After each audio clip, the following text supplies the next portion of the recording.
네, 다 같이 인사하겠습니다. ค่ะเราจะทักทายกันนะคะ 사와디카. สวัสดีค่ะ 우리 앞에 옆에 같이 보시고 반갑게 ค่ะทัก 인사하시겠습니다. ทายพี่น้องที่อยู่ด้านหน้าที่อยู่ด้านข้างด้วยกันนะคะ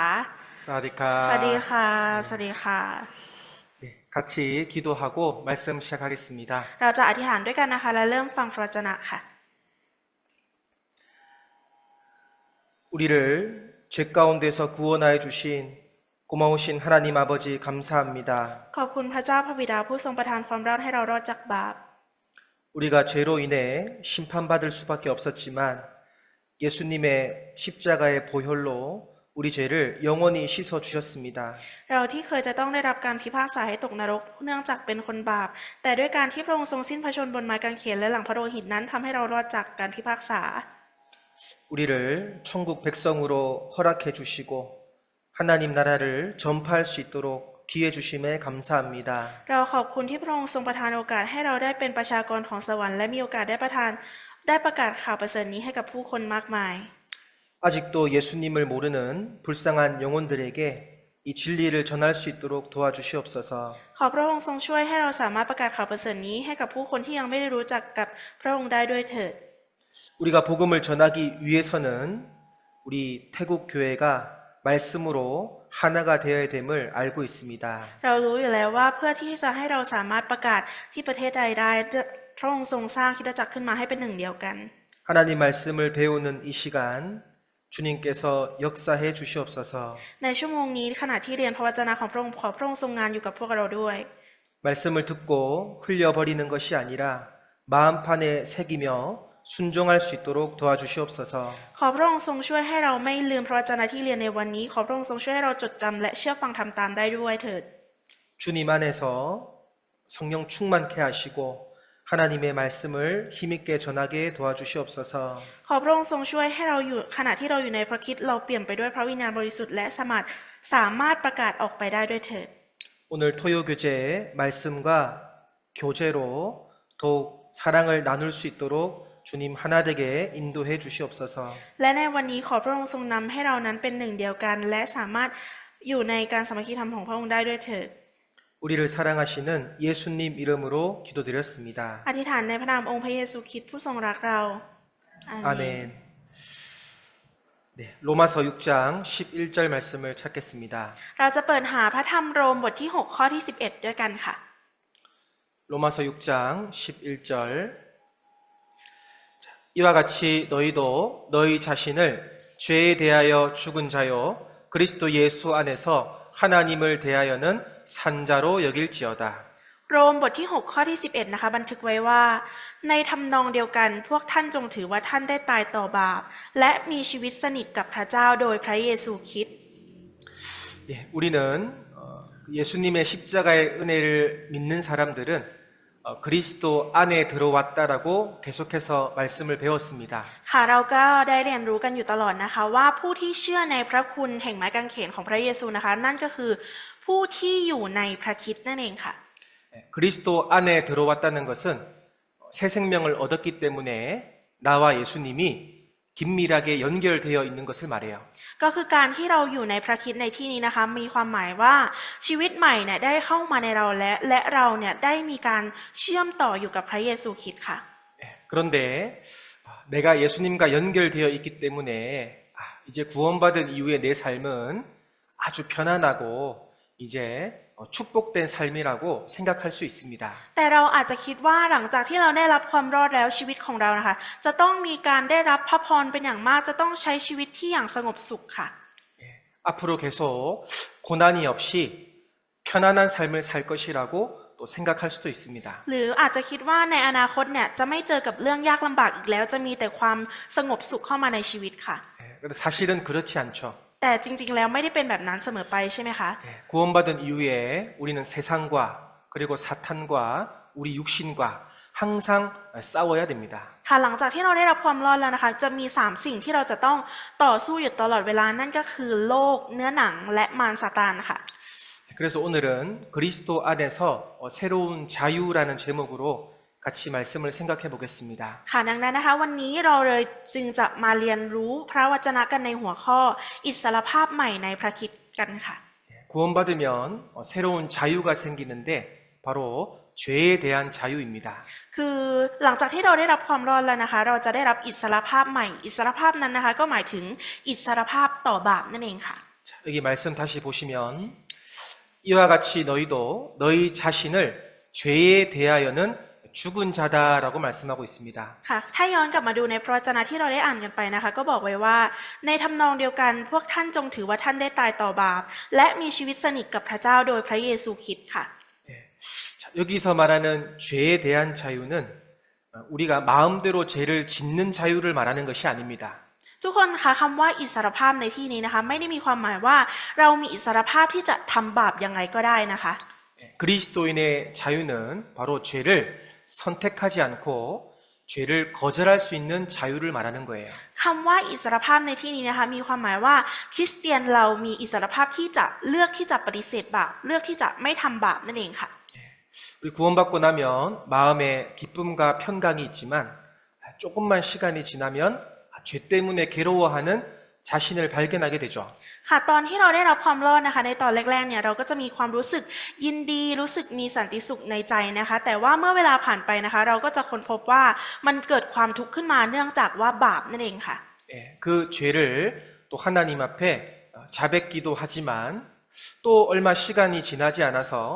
그 죄를 반복적으로 짓고 있는 내 자신을 발견하게 됩니다. และเราก็จะค้นพบว่าถึงแม้ว่าเราจะสารภาพบาปนั้นต่อพระเจ้าแล้วนะคะและกลับใจแล้วแต่สุดท้ายแล้วเราก็หันกลับไปทำบาปอีกเหมือนเดิมค่ะ 그래서 나는 아직 육신을 가지고 있기 때문에 죄를 지을 수밖에 없어 이렇게 자신하고 타협하기도 하죠. ค่ะดังนั้นนะคะก็อาจจะมีหลายคนที่คิดว่า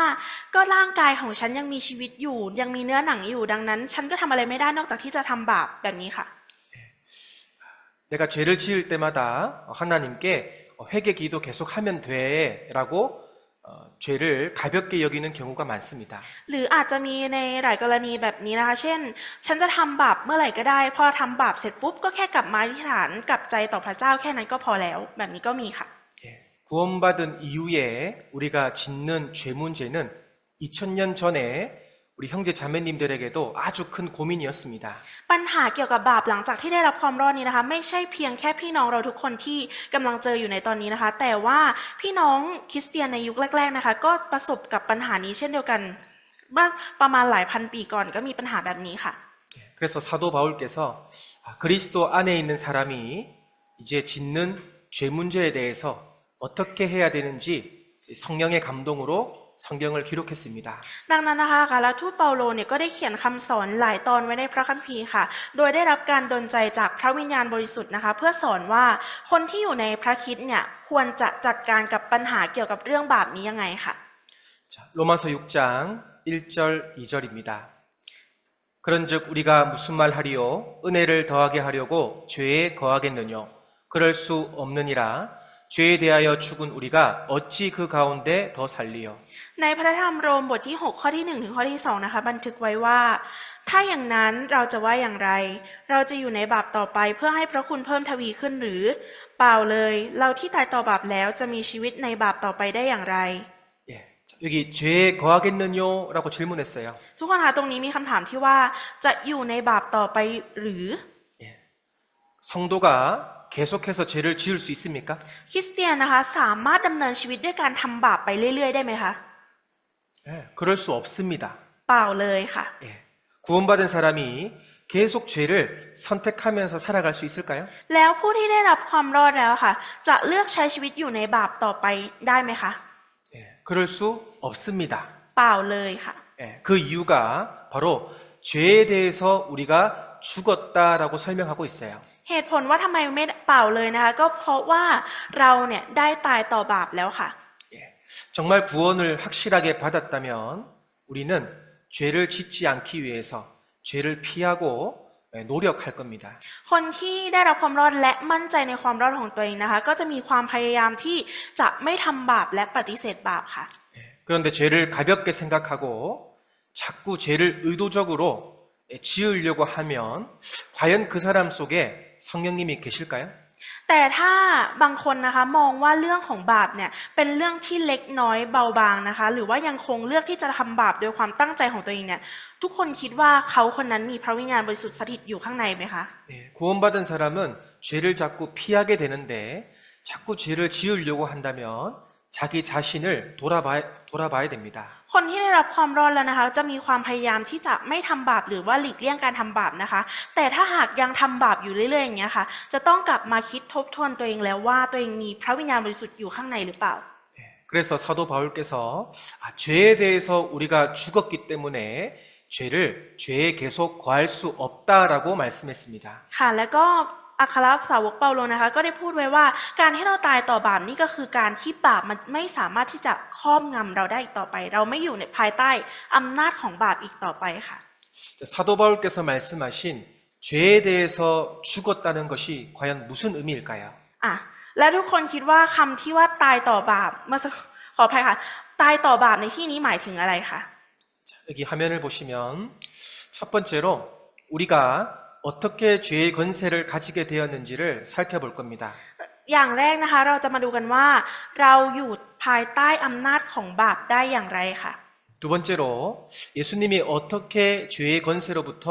우리를 구원하셨는지를 살펴볼 겁니다. และเราจะมาพิจารณาในอย่างที่สองนะคะก็คือพระเยซูทรงช่วยให้รอดจากอำนาจของบาปได้ยังไงค่ะ 여기 처음 사람 아담은 죄 없는 사람으로 창조가 되었죠. ทุกคนคะอาดัมมนุษย์คนแรกถูกสร้างขึ้นมาให้ไม่มีบาปใช่ไหมคะ 그런데 아담이 하나님 말씀에 불순종함으로 인해서 죄가 들어왔습니다. แต่ว่าด้วยการที่อาดัมทำบาปโดยการไม่เชื่อฟังนะคะก็ทำให้บาปเนี่ยเข้ามาในโลกค่ะ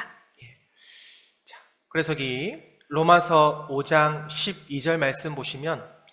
이러므로 한 사람으로 말미암아 죄가 세상에 들어오고 죄로 말미암아 사망이 왔나니 이와 같이 모든 사람이 죄를 지었으므로 사망이 모든 사람에게 이르렀느니라. และถ้าดูในโรมบทที่5ข้อที่12นะคะบันทึกไว้ว่าเพราะเหตุนี้บาปได้เข้ามาในโลกเพราะคนคนเดียวและความตายก็เกิดมาเพราะบาปนั้นและความตายก็ได้แผ่ไปถึงมวลมนุษย์ทุกคนเพราะมนุษย์ทุกคนทำบาป 자, 죄의 결과가 사망이고요. 그래서 아담의 후손인 모든 세상 사람은 다 죽음을 맞이하게 됩니다. ค่ะผลของบาปนะคะก็คือความตายดังนั้นนะคะทุกคนที่เกิดมาในโลกใบนี้ที่เป็นลูกหลานของอาดัมทุกคนก็เลยเป็นคนบาปค่ะ 자, 이 그림을 보시면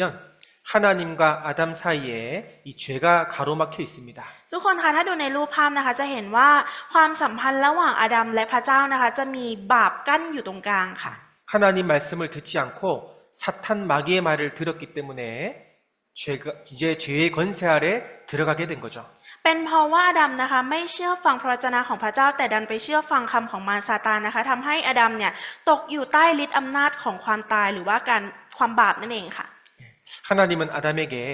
이 세상을 다스리라라고 명령했지만 이제 아담이 죄를 지어서요. 이제 죄와 사탄의 노예가 돼버린 겁니다. พระเจ้านะคะได้ทรงสั่งให้อาดัมนะคะเป็นผู้ที่ปกครองโลกใบนี้แต่ว่าอาดัมกลับกลายเป็นทาสของบาปและซาตานค่ะ 예. 그런데 여기 보면 아담의 후손인 모든 세상 사람들도 바로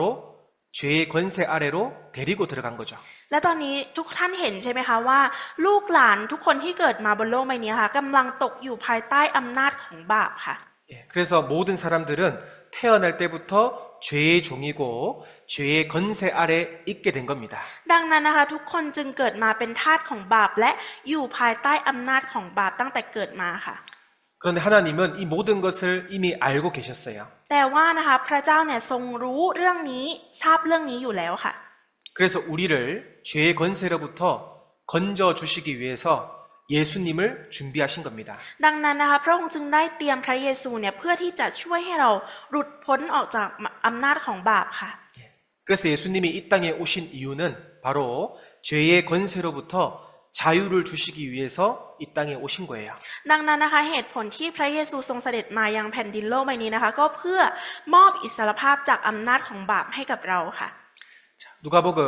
4장 18절 말씀 같이 한번 읽어보겠습니다. เราจะอ่านพระธรรมลูกาบทที่4ข้อที่18พร้อมกันค่ะ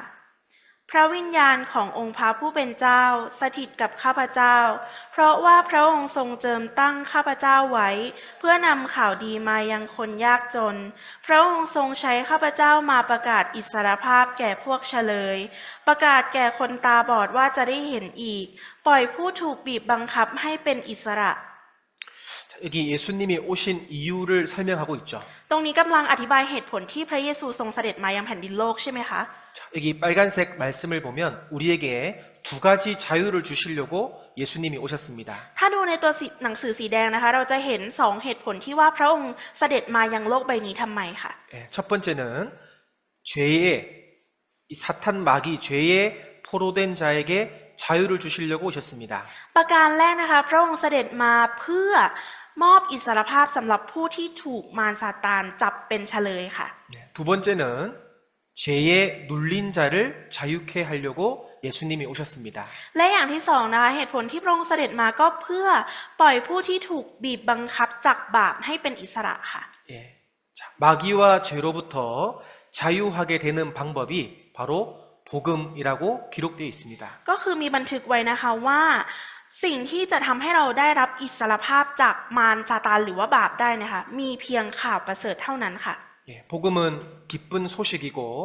바로 예수님의 죽음과 부활을 말합니다. ข่าวประเสริฐนะคะก็คือข่าวที่มีความน่ายินดีค่ะ และก็คือข่าวที่พระเยซูนะคะทรงสิ้นพระชนม์เพื่อเราและทรงฟื้นคืนพระชนม์เพื่อเราค่ะ 예, 그 예수님의 죽음과 부활이 여러분과 어떤 관계가 있습니까? ทุกคนคะแล้วการที่พระองค์ทรงสิ้นพระชนม์และฟื้นคืนพระชนม์เนี่ยค่ะมันมีความเกี่ยวข้องหรือว่าเกี่ยวเนื่องกับเราอย่างไรคะ 바로 피를 흘려서 예수님이 죽으심으로 우리의 모든 죄가 영원히 용서되었습니다. ก็คือเกี่ยวข้องกับเราโดยการที่เราเนี่ยได้รับการลบล้างบาปโดยการที่พระองค์ทรงสิ้นพระชนม์บนไม้กางเขนนั่นเองค่ะ 예, 그때 십자가에서 바로 죄의 권세를 바로 끝내버린 겁니다. ในตอนนั้นนะคะผ่านเหตุการณ์บนไม้กางเขนในตอนนั้นนะคะอำนาจบาปเนี่ยเราได้หลุดพ้นออกมาจากมันเรียบร้อยแล้วค่ะ 자, 히브리서 2장 15절 말씀에 또 죽기를 무서워함으로 일생에 매여 종노릇하는 모든 자들을 놓아주려 하심이니 ในฮิปปูบทที่2ข้อที่15นะคะบันทึกไว้ว่า และจะทรงปลดปล่อยบรรดาคนเหล่านั้นที่ตกเป็นทาสมาตลอดชีวิตเนื่องจากความกลัวตาย 예, 여기 죄의 종노릇하는 모든 자들을 놓아준다는 말은 자유케 한다라는 뜻이죠. คำว่าทรงปลดปล่อยบรรดาคนเหล่านั้นที่ตกเป็นทาสก็คือมีความหมายว่าเป็นอิสระภาพใช่ไหมคะ 예수님은요, 죄가 없으신 분이었습니다. พระเยซูนะคะเป็นผู้ที่ทรงไม่มีบาปค่ะ 그런데 우리에게 자유를 주시기 위해서 사람의 모습으로 이 땅에 내려오신 겁니다. แต่เพื่อที่จะให้เรานะคะได้รับอิสรภาพเนี่ยพระองค์ก็ทรงเสด็จมายังโลกใบนี้โดยการเป็นมนุษย์ค่ะ 우리는 죄의 권세 아래 있었지만 예수님은 죄와 아무 상관이 없었습니다. แม้ว่าเราทุกคนนะคะจะอยู่ภายใต้อำนาจของบาปแต่ว่าพระเยซูไม่ได้อยู่ภายใต้อำนาจของบาปเลยแม้แต่นิดเดียวค่ะ 고린도후서 5장 21절 말씀에 하나님이 죄를 알지도 못하신 자로 우리를 대신하여 죄를 삼으신 것은 우리로 하여금 저희 안에서 하나님의 의가 되게 하려 하심이니라. ใน2โครินธ์บทที่5ข้อที่21นะคะบันทึกไว้ว่า พระเจ้าทรงทำพระองค์ผู้ทรงไม่มีบาปให้บาปเพราะเห็นแก่เราเพื่อเราจะได้เป็นคนชอบธรรมของพระเจ้าทางพระองค์ 우리를 대신해서 예수님이 죄를 삼으셨다라고 돼 있어요. คือบอกไว้ว่าพระองค์เนี่ยทรงลบล้างบาปแทนเรานั่นเองค่ะ 예, 여러분 맞습니까? ถูกต้องไหมคะ 예, 믿음이 없으면 이 말씀을 이해할 수 없을 거예요. ถ้าไม่มีความเชื่อจะไม่มีทางสามารถเข้าใจพระวจนะนี้ได้เลยค่ะ 예, 예수님이 죽으신 것은 바로 저와 여러분을 위해서 대신 죽으신 겁니다. การที่พระองค์พระเยซูนะคะทรงสิ้นพระชนม์เนี่ยก็คือการที่พระองค์ทรงสิ้นพระชนม์แทนเรานะคะทุกคน 십자가에서 우리의 죄짐을 해결하신 거예요. พระองค์ทรงแก้ไขภาระบาปของเรานะคะกำจัดภาระบาปของเราบนไม้กางเขนค่ะ 그리고 우리 죄짐을 가지고 죽으시고 3일 만에 부활하셨습니다. พระองค์นะคะได้ทรงนำภาระบาปของเราไปลบล้างนะคะและทรงฟื้นคืนชีพขึ้นมาในอีก3วันค่ะ 부활하셔서 우리에게 죄 없다, 의롭다라는 것을 증거하신 거예요. ก็คือเป็นหลักฐานที่ว่าเราเนี่ยได้รับความรอดและเรานะคะได้รับการลบล้างให้บริสุทธิ์แล้วนั่นเองค่ะ 자, 로마서 6장 10절 말씀을 같이 읽겠습니다. เราจะอ่านพระธรรมโรมบทที่ 6 ข้อที่ 10 พร้อมกันค่ะ ด้วยว่าซึ่งพระองค์ได้ทรงตายนั้นพระองค์ได้ทรงตายต่อบาปครั้งเดียวเป็นพอแต่ซึ่งพระองค์ทรงมีชีวิตอยู่นั้นพระองค์ทรงชีวิตสนิทกับพระเจ้า 네, 이 말씀에도 자, 죄에 대해서 단번에 죽었다는 말은 바로 죄의 권세를 죽였다라는 뜻을 가지고 있어요. ทุกคนคะคำว่าพระองค์ได้ทรงตายต่อบาปครั้งเดียวในที่นี้นะคะมีความหมายว่าพระองค์ได้ทรงทำลายอำนาจของบาปแล้วอย่างสิ้นเชิงค่ะ 네, 예수님이 죄의 권세를 없애버렸기 때문에 구원받은 우리는 죄에 대한 자유가 있는 겁니다. ค่ะเพราะว่าพระเยซูนะคะทรงทำลายล้างอำนาจของบาปแล้วผู้ที่ได้รับความรอดอย่างเราจึงเป็นอิสรภาพค่ะ 여기서 말하는 자유는 죄를 선택할 수도 있고 죄를 거절할 수도 있는 선택을 말하는 거예요. คำว่าอิสรภาพในที่นี้นะคะมีความหมายว่าเรามีสิทธิ์ที่จะเลือกค่ะเลือกว่าจะทำบาปหรือว่าจะปฏิเสธบาปก็ได้ค่ะ 여러분 구원받기 전에 우리는요 선택의 자유가 없었습니다. ทุกคนคะก่อนที่เราจะได้รับความรอดเราไม่มีอิสรภาพในการเลือกแบบนี้ค่ะ 예, 육신을 따라서 무조건 죄를 선택하고 살았어요. เพราะว่าเรานะคะใช้ชีวิตโดยการที่เลือกใช้ชีวิตตามเนื้อหนังร่างกายมาตลอดค่ะ 죄를 이길 수 있는 힘도 없었고 의지도 없었습니다. ไม่มีพละกำลังที่จะสามารถเอาชนะบาปหรือว่าแม้แต่ปฏิเสธบาปได้เลยค่ะ 예, 그런데 구원을 받고 성령님이 여러분 속에 들어오시면서 바로 죄의 권세에 대해서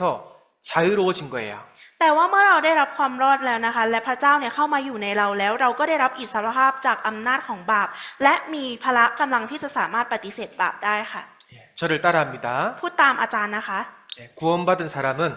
คนที่ได้รับความรอด 죄를 거절할 수 있다. สามารถปฏิเสธบาปได้ 이 얼마나 놀라운 사실이에요. ทุกคนนะคะมันเป็นความจริงที่น่าตกใจน่าทึ่งมากๆค่ะ 자, 예수님은 십자가의 죽으심으로 죄의 권세를 해결하셨습니다. ด้วยการที่พระองค์ทรงสิ้นพระชนม์บนไม้กางเขนนะคะจึงทำให้เราเนี่ยเป็นอิสรภาพจากอำนาจของบาปค่ะ 자, 그래서 여기 보시면 예수님과 나는 이제 운명 공동체가 된 거예요. ทุกคนคะถ้าดูในภาพนะคะก็จะเห็นว่าเราและพระเยซูคริสต์นะคะมีโชคชะตาเดียวกันค่ะ 예, 이제 죽어도 같이 죽고요. 살아도 같이 살아간다는 뜻입니다. แปลว่าตายก็ตายด้วยกันมีชีวิตก็มีชีวิตด้วยกันค่ะ 자, 하나님이 예수님을 십자가에 못 박히셨을 때 바로 그 옆에 우리도 함께 못이 박혔다고 성경에 기록되어 있죠. ก็คือในพระคัมภีร์นะคะก็มีบันทึกไว้ว่าในตอนที่พระเยซูคริสต์ถูกตึงบนไม้กางเขนในตอนนั้นเองนะคะ เราทุกคนเนี่ยก็ถูกตึงกับพระองค์แล้วเช่นเดียวกันค่ะ 예, 이 사실을 믿는 사람은 예수님 죽으실 때 우리도 같이 죽게 된 거예요. คนที่เชื่อในความจริงนี้นะคะในตอนที่พระเยซูถูกตึงเนี่ยเราเองก็ถูกตึงบนนั้นเช่นเดียวกันค่ะ 예수님이 죄에 대해서 승리하신 것처럼 이제 우리도 죄에 대해서 승리할 수 있습니다. เช่นเดียวกับที่พระเยซูคริสต์นะคะสามารถเอาชนะบาปได้ เราเองก็สามารถเอาชนะบาปแบบพระองค์ได้เช่นเดียวกันค่ะ 자, 골로새서 1장 13절 같이 읽겠습니다. เราจะอ่านโคโลสีบทที่1ข้อที่13พร้อมกันค่ะ พระองค์ทรงช่วยเราให้พ้นจากอำนาจของความมืด และทรงย้ายเราเข้ามาไว้ในอาณาจักรของพระบุตรที่รักของพระองค์ 자, 여기 우리가 그리스도와 함께 죽었을 때 무슨 일이 일어났습니까? ทุกคนคะตรงนี้บอกไว้เมื่อเราตายร่วมกับพระคริสต์บอกไว้ว่าเกิดอะไรขึ้นคะ 네, 여기 흑암의 권세, 어둠의 권세에서 우리는 빠져나왔어요. ก็คือพระองค์ทรงช่วยให้เราพ้นจากอำนาจของความมืดนั่นเองค่ะ 그리고 예수님 부활하셨을 때 무슨 일이 일어났습니까? และในตอนที่พระองค์พระเยซูนะคะฟื้นคืนชีพขึ้นมาเกิดอะไรขึ้นคะ 사랑의 아들의 나라로 옮기셨다. 이제 이사를 간 거예요. ก็คือเราได้ถูกย้ายหรือว่าพระองค์ทรงย้ายเราเข้ามาไว้ในอาณาจักรของพระบุตรค่ะ 예. 자, 예수님의 죽음과 부활로 우리가 죄로부터 해결되고 천국 백성이 된 겁니다. ด้วยการที่พระเยซูคริสต์ทรงสิ้นพระชนม์นะคะทำให้เราเนี่ยถูกย้ายออกมาจากอำนาจของความมืดและกลายเป็นประชากรของสวรรค์ค่ะ 자, 이제 구원받은 성도는 죄의 권세 아래 없기 때문에 죄를 거절할 수 있게 되었다. 아주 중요합니다. ดังนั้นนะคะตรงนี้จึงมีความสำคัญมากๆที่ว่าเราเป็นผู้ที่ได้รับความรอดแล้วเราจึงหลุดพ้นออกจากอำนาจของบาปเรามีพละกำลังที่จะสามารถปฏิเสธบาปได้ค่ะ 그런데요, 사탄 마귀는 이걸 자꾸 숨겨요. แต่ว่ามารซาตานนะคะมันจะคอยล่อลวงเราอยู่ตลอดเวลาค่ะ 여러분을 모르게 해서 자꾸 신앙생활을 망치게 만듭니다. คือเพราะว่าเราไม่รู้นะคะมันจะคอยทำให้ชีวิตในทางความเชื่อของเราเนี่ยล้มลงอยู่ตลอดเวลาค่ะ 우리의 신앙을 실패하게 하려고 사탄 마귀는 여러분의 약한 모습을 자꾸 유혹할 거예요. คือมันจะทำให้ชีวิตเราล้มชีวิตในทางความเชื่อของเราล้มลงโดยการที่มันจะทำให้เราคิดว่าความเชื่อของเรายังเด็กอยู่ค่ะยังไม่เติบโตค่ะ 유혹하면 여러분 어떻게 하십니까? และถ้าเราโดนถูกล่อลวงแบบนั้นเราจะทำยังไงคะ 여러분 거절할 수 있는 자유가 있잖아요. แต่เรามีอิสรภาพในการปฏิเสธใช่ไหมคะ 그런데 거절 안 해요. แต่ว่าเราไม่ปฏิเสธค่ะ 마귀한테 진 겁니다. 마귀한테 진 거예요. มารจะชนะค่ะ 예. 충분히 승리할 수 있는데 왜 자꾸 우리는 실패할까요? เราสามารถที่จะเอาชนะได้ด้วยซ้ำแต่ทำไมเราถึงพ่ายแพ้ให้กับมันอยู่ตลอดเวลา 예. 바로 하나님 말씀이 여러분 속에 없기 때문에 그래요. นั่นก็เป็นเพราะว่าเราไม่มีพระวจนะของพระเจ้าอยู่ในใจค่ะ 예. 이제 우리는 사탄의 권세 아래 속해 있지 않습니다. แต่ว่าในตอนนี้นะคะเราไม่ได้ตกอยู่ในการล่อลวงของมารซาตานแล้วค่ะ 죄가 더 이상 우리를 지배할 수 있는 힘이 없습니다. บาปนะคะไม่มีสิทธิ์ที่จะครอบงำเราอีกต่อไปค่ะ 자, 다시 로마서 6장 1절 2절 그런즉 우리가 무슨 말 하리요 은혜를 더하게 하려고 죄에 거하겠느냐 그럴 수 없느니라 죄에 대하여 죽은 우리가 어찌 그 가운데 더 살리요 ถ้าอย่างนั้นเราจะว่าอย่างไรเราจะอยู่ในบาปต่อไปเพื่อให้พระคุณเพิ่มทวีขึ้นหรือเปล่าเลยเราที่ตายต่อบาปแล้วจะมีชีวิตในบาปได้อย่างไร 네, 자, 이 말씀은 이제 우리가 죄를 하나도 안 짓는다라는 뜻이 아니에요. พระวจนะนี้นะคะไม่ได้มีความหมายว่าเราจะไม่ทำบาปอีกเลยนะคะ 네, 우리는 육신을 가지고 있기 때문에 앞으로 죄를 지을 가능성이 많이 있습니다. เพราะว่าเรานะคะยังมีเนื้อหนังร่างกายอยู่ในอนาคตข้างหน้าเราจึงมีโอกาสที่จะทำบาปได้ค่ะ 그런데 그리스도 안에 들어온 사람은 죄를 짓지 않도록 죄를 거절할 수 있도록 하나님이 해주신 겁니다. แต่ว่าคริสเตียนนะคะที่มีพระเจ้าอยู่ในตัวเราเนี่ยค่ะจะมีพละกำลังหรือว่ามีแรงที่จะสามารถปฏิเสธบาปได้ และมีการหลีกเลี่ยงที่จะทำบาปได้ค่ะ 그래서 그리스도인은 이제 주인이 바뀌었기 때문에요. 죄를 지을 수는 있지만 죄를 거절할 수 있다는 겁니다. คือคริสเตียนนะคะดังนั้นคริสเตียนเนี่ยมีเจ้าของใหม่แล้วถูกเปลี่ยนเจ้าของใหม่แล้วนะคะเราจึงมีสิทธิ์ที่จะปฏิเสธบาปได้ถึงแม้ว่าเราจะทำได้ก็ตามแต่ว่าเราสามารถปฏิเสธได้ค่ะ 자, 여기 태국에 수많은 우상들이 존재하잖아요. ตรงนี้นะคะที่ประเทศไทยเราก็มีพวกรูปเคารพเยอะมากๆค่ะ 예, 여러분들도 구원받기 전에 또 밖에서든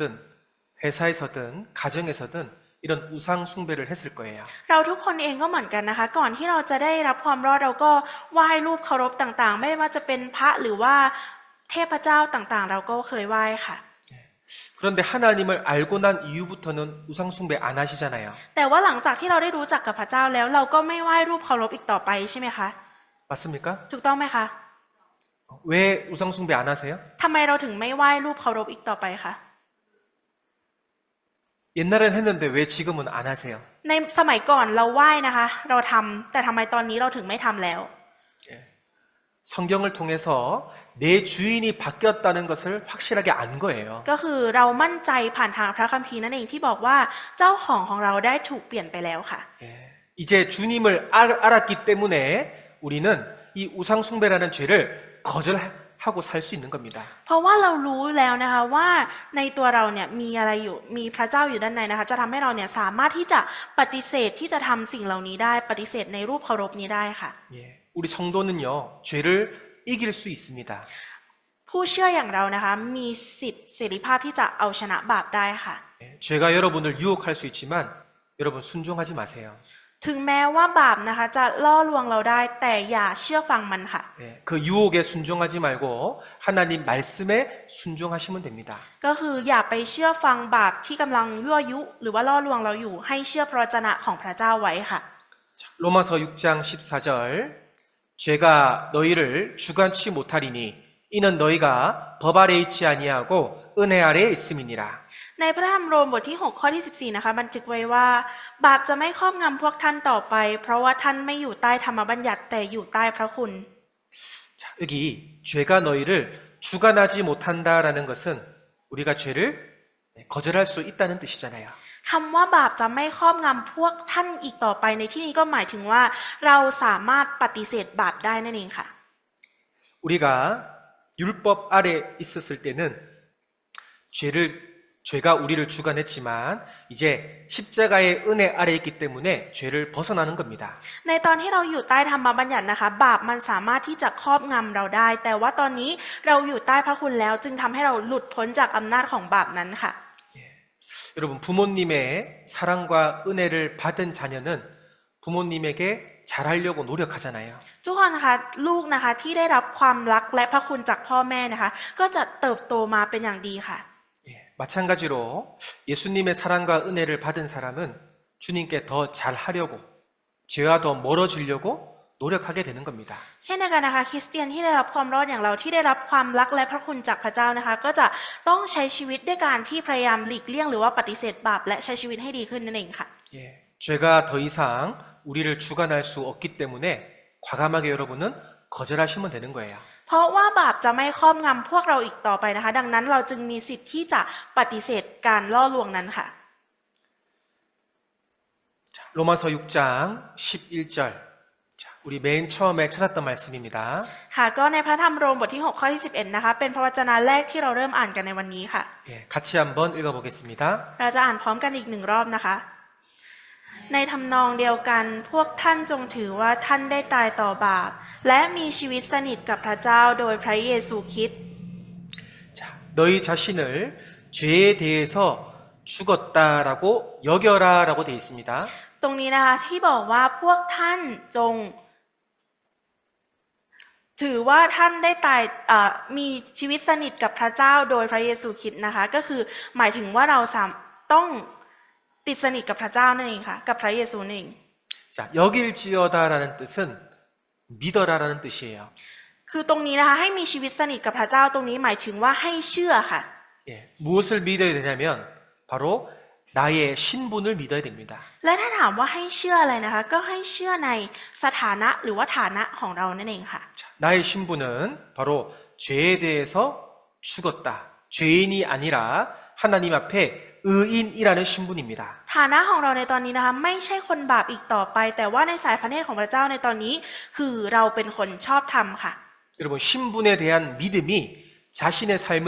변화시킬 수 있습니다. ทุกคนนะคะอยากให้จำไว้ว่าความเชื่อในฐานะของเราในตรงนี้นะคะมันสามารถทำให้ชีวิตของเรามีการเปลี่ยนแปลงได้ค่ะ 자기가 어떤 직업이나 어떤 신분을 가졌냐에 따라 내 행동과 말이 자꾸 바뀌잖아요. เช่นเดียวกันค่ะกับไม่ว่าจะเป็นอาชีพอะไรนะคะ เราก็จะเปลี่ยนแปลงพฤติกรรมหรือว่าการพูดการจาของเราไปตามสถานะของอาชีพนั้นๆค่ะ 마찬가지로 우리가 하나님의 아들이라는 신분을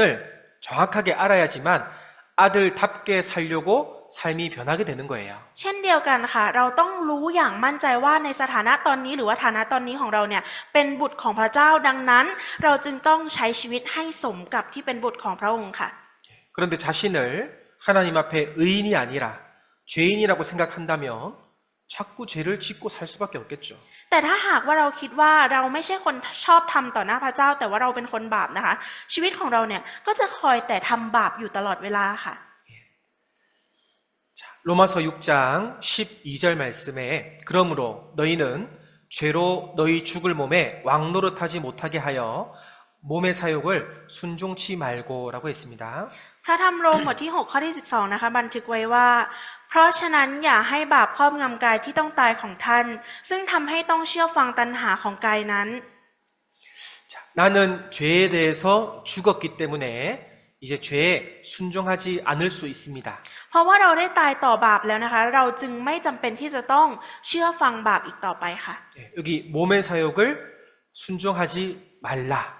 거절할 수 있다는 뜻이잖아요. ตรงนี้นะคะคำที่บอกว่าอย่าเชื่อฟังตัณหาของกายนั้นหมายถึงว่าเราสามารถที่จะปฏิเสธได้นั่นเองค่ะ 목사님, 이 말씀처럼 하나님 편을 자꾸 선택하고 싶은데 잘 안 돼요. อาจารย์คะฉันนะคะก็เห็นพระวจนะนี้แล้วก็อยากที่จะเลือกฝ่ายพระเจ้านะคะ แต่ทำไมก็ยังทำตามความต้องการของตัวเองอยู่ตลอดเวลาเลย 그때마다 이 말씀을 마음에 새기세요. ตอนนั้นนะคะก็อยากให้ทุกคนเก็บพระวจนะนี้ไว้ในใจค่ะ 반복해서 소리내서 읽으세요. ให้ลองอ่านซ้ำๆออกเสียงซ้ำๆออกมาดูค่ะ 이제 우리는 죄에 더 이상 왕노릇하지 않아도 되는 거예요. คือตอนนี้นะคะบาปไม่สามารถที่จะครอบงำเราได้อีกต่อไปแล้วค่ะ 몸의 사욕에 육신이 원하는 것에 순종하지 않고 거절할 수 있습니다. เราสามารถที่จะไม่เชื่อฟังหรือสามารถที่จะปฏิเสธบาปเหล่านั้นได้ค่ะ 이제 죄가 나를 다스리는 것이 아니라 내가 죄를 다스리겠어. 그렇게 말하세요. เราอยากให้พูดว่าบาปไม่ได้ครอบงำเราอีกต่อไป แต่ว่าเราต่างหากที่เป็นคนครอบงำบาปปกครองบาป 여러분, 사람은 핑계 대기를 참 좋아합니다. ทุกคนคะมนุษย์เรานะคะชอบที่จะแก้ตัวหรือว่าหาข้ออ้างค่ะ 내가 죄를 짓는 이유는 나의 환경 때문이야. เหตุผลที่ฉันทำบาปก็เพราะว่าสภาพสิ่งแวดล้อมที่ฉันอยู่เป็นแบบนั้น 아니, 돈이 없어서 그래. มันก็เพราะว่าฉันไม่มีเงินมันก็เลยเป็นแบบนี้ 내가 병이 있어서 그런 거야. ฉันเป็นโรคฉันก็เลยต้องทำแบบนี้ 내가 사람을 잘못 만나서 그런 거야. ฉันเจอคนไม่ดีฉันก็เลยเป็นแบบนี้ 자, 우리는요, 자꾸 핑계를 대려고 합니다. ทุกคนคะเรานะคะก็คอยแต่จะหาข้ออ้างอยู่ตลอดเวลาค่ะ 본인이 선택한 건데 자꾸 핑계를 대기 시작하면 신앙은 성장할 수 없습니다. การที่เราเลือกที่จะโยนความผิดของตัวเองให้คนอื่นนะคะในตอนนั้นนะคะความเชื่อของเราจะไม่มีวันเติบโตขึ้นค่ะ 아담과 하와도 핑계를 잘 댔어요. อาดัมกับเอวาก็แก้ตัวเก่งมากค่ะ 자, 여기 창세기 3장 12절 13절을 같이 읽겠습니다. ตรงนี้นะคะเราจะอ่านพระธรรมปฐมกาลบทที่3ข้อที่12 13พร้อมกันค่ะ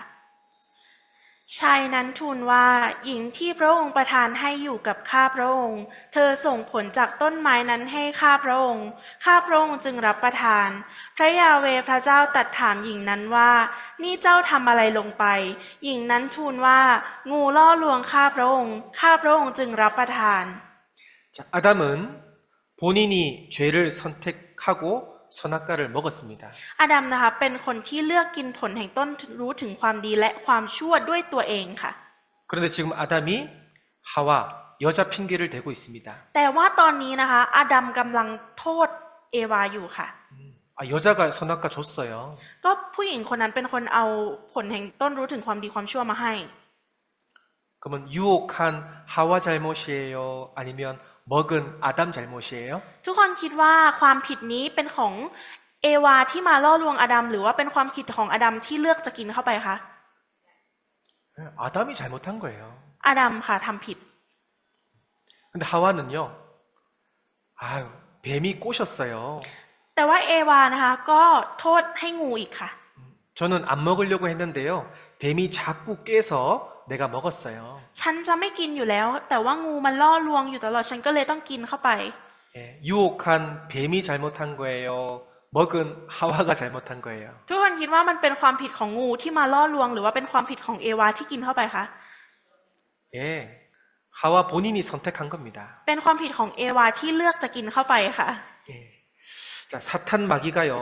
여러분에게 신앙생활 못하도록 자꾸 유혹하고 죄를 짓도록 할 거예요. มารซาตานนะคะกำลังพยายามล่อลวงเราทุกคนทุกๆวันนะคะ เพื่อไม่ให้เราเนี่ยสามารถดำเนินชีวิตในความเชื่อได้ค่ะ 예. 그 유혹에 넘어지면 안 됩니다. เราจะล้มลงให้กับการล่อลวงนั้นไม่ได้ค่ะ 예. 그 유혹을 한 사탄 마귀가 잘못한 게 아니라 넘어진 여러분이 잘못한 거예요. การที่เราตกอยู่ในการ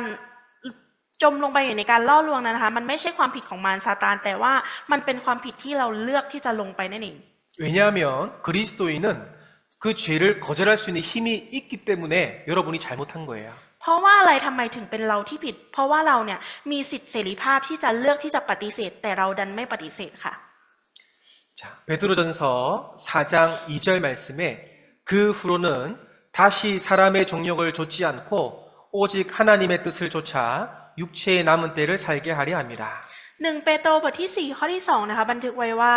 เพื่อจะไม่ดำเนินชีวิตที่เหลืออยู่ในโลกตามตัณหาของมนุษย์ แต่ตามพระประสงค์ของพระเจ้า 예, 이제 우리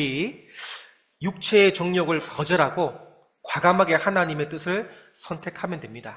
ตอนนี้นะคะเราจะต้องปฏิเสธความอยากหรือว่าความต้องการของเนื้อหนังค่ะ และต้องเลือกทำตามพระประสงค์ของพระเจ้าค่ะ 예, 마귀는요, 우리의 영혼을 멸망시킬 수는 없어요. มารซาตานนะคะไม่สามารถที่จะทำให้วิญญาณของเราล่มพังลงได้ค่ะ 예, 그런데 우리 육체를 유혹해서 신앙생활을 망치게는 할 수 있습니다. แต่ว่ามันสามารถล่อลวงเนื้อหนังของเราจนทำให้ชีวิตในทางความเชื่อของเราล้มลงได้ค่ะ 예, 돈으로 우리를 유혹하죠. ล่อลวงเราด้วยเงินใช่ไหมคะ 예, 이성으로 우리를 유혹하죠. ล่อลวงเราด้วยแฟนหรือว่าคนรักค่ะ 예, 명예와 권력으로 우리를 유혹하죠. และก็ล่อเราด้วยยศถาบรรดาศักดิ์หรือว่าอำนาจค่ะ 예, 또 가까운 사람으로 우리를 넘어지게 유혹합니다. และก็ล่อลวงเราด้วยการที่มีความอิจฉาริษยาคนรอบข้างค่ะ 그리고 세상적인 취미, 그죠? 세상적인 오락 이런 것들로 우리를 유혹합니다. และความบันเทิงความรุ่งโรจน์ศรีวิไลในโลกใบนี้ค่ะ 예, 여러분 마음을 자꾸 충동질시켜서 하나님으로부터 떠나도록 계속 하는 거예요. มันกำลังพยายามล่อลวงใส่ความคิดหรือว่าจิตใจแบบนี้ที่เป็นสิ่งต่างๆเหล่านี้นะคะ ให้เราเนี่ยออกห่างจากพระเจ้าค่ะ 예, 그때 우리가 오늘 배운 말씀으로 그 유혹을 이길 수가 있는 겁니다. ถ้าหากว่าเราเจอกับเหตุการณ์เหล่านี้นะคะ ให้จำไว้ว่าจำพระวจนะที่เราเรียนในวันนี้ไว้นะคะ และสามารถที่จะเอาชนะการล่อลวงนั้นได้ค่ะ 예, 예수님께서 광야에서 마귀에게 시험 받았을 때도 말씀으로 이겼잖아요. พระเยซูเองก็เช่นเดียวกันนะคะ ในตอนที่ถูกมารล่อลวงในถิ่นทุรกันดารพระองค์ก็ใช้เอาชนะเนี่ยโดยพระคัมภีร์มีเขียนไว้ว่านั่นเอง 자, 예수님이 광야에서 시험을 이긴 것은 바로 우리 그리스도인이 말씀으로 유혹을 이길 수 있다는 것을 미리 보여준 겁니다. การที่พระเยซูนะคะทรงเอาชนะการล่อลวงของมารซาตานในถิ่นทุรกันดารด้วยพระวจนะนะคะ เป็นการที่พระองค์เนี่ยทรงให้ทำให้เราเห็นล่วงหน้าว่าจะต้องเอาชนะอย่างไรนั่นเองค่ะ เป็นตัวอย่างให้เราเห็นค่ะ 예, 자, 그래서 여기 자, 사탄이 우리를 유혹할 때마다 우리는 no, 안 돼라고 거절하시면 돼요. ดังนั้นนะคะเมื่อใดที่ถูกมารซาตานล่อลวงนะคะ เราต้องตอบกับมันไปว่า no หรือว่าไม่ได้อย่างนี้ค่ะ 그리고 하나님 말씀으로 yes, 하나님 말씀에 우리는 순종하면 이기는 거예요. แต่ถ้าหากว่าเป็นพระวจนะของพระเจ้านะคะ เราต้องตอบรับด้วยคำว่า yes หรือว่าใช่ค่ะได้ค่ะ เราถึงจะเอาชนะได้ค่ะ 그런데 처음에 구원받고 나서 말씀이 내 안에 없을 때는 여러분 자꾸 실패하고 넘어지는 것을 반복하게 될 겁니다. ดังนั้นนะคะในตอนแรกที่เราได้รับความรอดเนี่ยจึงเป็นเรื่องที่ยากลำบากมาก เพราะว่าเราจะคอยแต่ล้มลงให้กับบาปอยู่เรื่อยๆ เพราะว่าเรายังไม่ได้มีพระวจนะที่หนักแน่นในใจขนาดนั้นค่ะ 예, 하나님의 일, 교회 일보다 자신의 일, 우리 가족의 일을 먼저 선택할 경우가 더 많이 있을 거예요. มีในกรณีนี้นะคะก็คือจะมีความที่เลือกเอางานของตัวเองงานของที่ตัวเองต้องทำงานของครอบครัวของตัวเองแทนที่จะเลือกงานของพระเจ้ามากกว่าค่ะ 예, 그런데 말씀이 하나하나 쌓일 때마다 이제 하나님의 일을 더 선택하게 될 겁니다. แต่ถ้าหากว่าเราสะสมพระวจนะของพระวจนะของพระเจ้าไปเรื่อยๆทีละหนึ่งนะคะมันก็จะทำให้เราเนี่ยมีความที่อยากจะเลือกพระวจนะของพระเจ้ามากยิ่งกว่าเลือกงานของพระเจ้ามากยิ่งกว่าค่ะ 예, 저를 따라합니다. พูดตามอาจารย์นะคะ 죄가 너희를 주관치 못하리니 บาปไม่สามารถครอบงำพวกเราได้อีกต่อไป 예, 이 하나님 말씀 믿으시죠? เราเชื่อในพระวจนะของพระเจ้าตรงนี้ใช่ไหมคะ 예, 예수님의 죽으심과 부활하심으로 우리는 죄의 권세로부터 새로운 자유를 얻은 겁니다. ด้วยการที่พระเยซูนะคะทรงสิ้นพระชนม์และฟื้นพระชนชีพขึ้นมานะคะ ตอนนั้นก็ทำให้เราเนี่ยหลุดพ้นจากอำนาจของความบาปนั่นเอง 예, 우리는 이제 그 자유 안에서 승리하는 습관을 만들어야 되는 거예요. และหลังจากที่เราได้รับอิสรภาพแล้วนะคะเราจะต้องมีชัยชนะและมีนิสัยที่เป็นดีขึ้นค่ะ 자, 오늘 배운 말씀을 정리해 보겠습니다. เดี๋ยวเราจะมาสรุปพระวจนะในวันนี้กันนะคะ 자, 구원받은 사람에게 새로운 자유가 생겼는데 그 자유는 죄를 마음대로 짓는 자유가 아니라 죄를 거절할 수 있는 자유입니다. ค่ะผู้ที่รับความรอดแล้วนะคะก็จะได้รับอิสรภาพแต่อิสรภาพนั้นนะคะไม่ใช่อิสรภาพที่ว่าจะทำบาปอย่างไรก็ได้นะคะแต่เป็นอิสรภาพที่เราสามารถปฏิเสธที่จะทำบาปได้นั่นเองค่ะ 우리가 구원받고 나서 자꾸 죄에 넘어지면 하나님의 징계가 있고요. 하나님과 관계가 멀어지게 되는 거예요. หลังจากที่เราได้รับความรอดแล้วถ้าหากว่าเรายังทำบาปอยู่นะคะเราก็จะได้รับการตีสอนจากพระเจ้า การที่เราทำบาปนั้นนะคะมันคือการที่ทำให้เรากับพระเจ้าเนี่ยความสัมพันธ์หันหนีห่างออกจากกันค่ะ 그래서 예수님이 십자가에 죽으시고 부활하심으로 죄의 권세로부터 우리가 해방된 겁니다. และจากการที่พระเยซูคริสต์ทรงสิ้นพระชนม์บนไม้กางเขนและฟื้นคืนชีพขึ้นมานะคะทำให้เราหลุดพ้นออกมาจากอำนาจของความบาปค่ะ 우리는 그 말씀을 가지고 이제 사탄 마귀의 유혹을 물리칠 수 있습니다. เราจะต้องเอาพระวจนะนี้เก็บไว้ในใจนะคะและเอาชนะการล่อลวงของมารซาตานค่ะ 그러면 시간이 지나면 내 신앙이 성장했구나라는 것도 느끼게 될 겁니다. และเมื่อเวลาผ่านไปนะคะมันก็จะทำให้เราสัมผัสหรือว่ารู้สึกได้นะคะว่าชีวิตในทางความเชื่อของเราเนี่ยเติบโตขึ้นมาแล้วสินะแบบนี้ค่ะ 그래서 이 자유를 가지고요 세상을 위해서 내 육체를 위해서 사용하지 마시고 하나님의 일을 위해서 사용했으면 좋겠습니다. ค่ะพอเรามีอิสรภาพแบบนี้แล้วค่ะก็เลยอยากให้ทุกคนเนี่ยใช้ชีวิตเพื่องานของพระเจ้าแทนที่จะไปใช้ชีวิตตามความต้องการหรือว่าความปรารถนาของตนเองค่ะ 여기까지 말씀드리겠습니다. เพราะฉะนั้นในวันนี้มีเพียงเท่านี้ค่ะ 네.